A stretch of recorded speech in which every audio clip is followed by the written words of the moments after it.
First of all, what is capital exactly, and why is it described as if it has a life of its own? Isn't capital just the means to produce something, such as a capital good like means of production machinery or investment of money to get something done in a company, a neutral tool? No, capital is not a neutral element of the system in the same way the market economy as a whole is not neutral itself, as if its outcomes are a collective act of mass human engagement and could be changed by altering that engagement without any consideration of the structure. It is a game by which business players find financial success in a largely fixed strategy and in a procedural way, and if they do not follow that path, they will fail to survive. Put another way, the logic of what capital is to do is dictated by the competitive trade feedback process, by which businesses must adapt if they expect to survive, without exception. Let's walk through it. In market economics, we find the cybernetic reality of recursion, an important word. Recursive means that the same logic of action exists at each nested level of a system, where subsystems operate in the same basic strategic way. As above, so below, as the old saying goes. In nature, we see this in fractal self-similarity everywhere. For example, a basic observational form of recursion can be seen in structures as the simple branching pattern of a tree, unfolding in the same way, whether large or small, that vein structure. All living organisms reproduce themselves at the cellular level through recursive processes. It's universal, look into it. And in system science, observing layers of recursion gives great insight into the total function of a given system, showing how subsystems move toward higher system-level goals, such as your physical body, lots of parts, working as one unit toward your viability in totality, your survival. Stafford Beer, whom I like to talk about, of course, made this property an integral part of his classic viable system model, which he installed or attempted to in Chile with Project Cybersyn, as this property of recursion is what binds the system's parts, creating feedback coherence both laterally and vertically in a complex organization. So, with that in mind, now consider the following.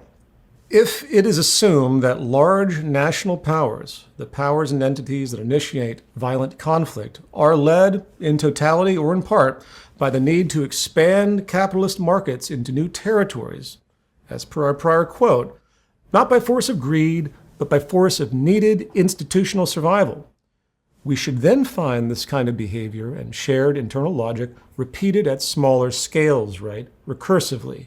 Subsystem business behavior should contain the same logic. So do we? Of course we do. Consider a small local grocery store.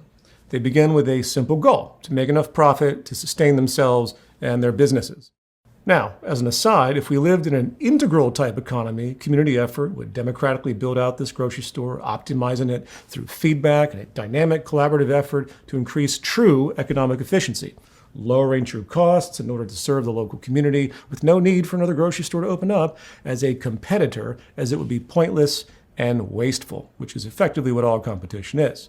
This seemingly centralized approach is in fact decentralized by force of the way it is maintained and adapted, which is in effect a democratic community engagement. Not hard to do, as I described in my last podcast, and it will be in more detail in the paper I promise to deliver. The drive of innovation and adaptation is hence built into the community business administration, naturally leading to adaptive dynamics and ongoing optimization without, again, the need for competitive influence.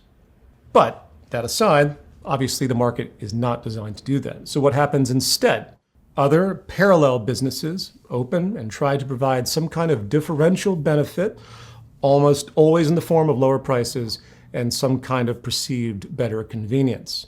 And the endless battle begins and never stops. Larger chains arise, embracing cost-cutting benefits of increased scale, coupled with an ecosystem of forever increasing costs around them, for as we know, inflation is not just a monetary outcome as far as fiat currency is concerned, it's also a competitive system outcome.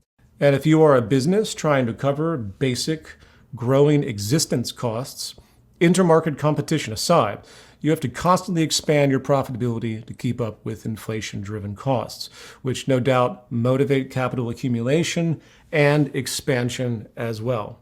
And so what does a business do to remain competitive and in balance with itself, given all of this? They do something like open up another store, or some other form of expansive growth to utilize any leverage of scale, in particular, to stay in the game. It's not about greed. It is about survival of the organization, and that has nothing to do with how rich the company is.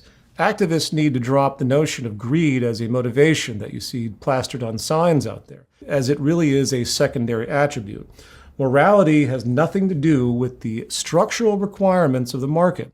In fact, a truly moral person, jokingly of course, would have to kill themselves in this society, as everything we do by force of the system is corrupt and unethical by default. Just the nature of the game being played, like the old Gordon Gekko quote from Wall Street, where he's asked, "How much is enough, Gordon?" And he says, "It's not a question of enough, pal. It's a zero-sum game. Somebody wins, somebody loses." That is the mindset that is created because the success of business is more about the perpetual battle, not about how much money is made, which is relative.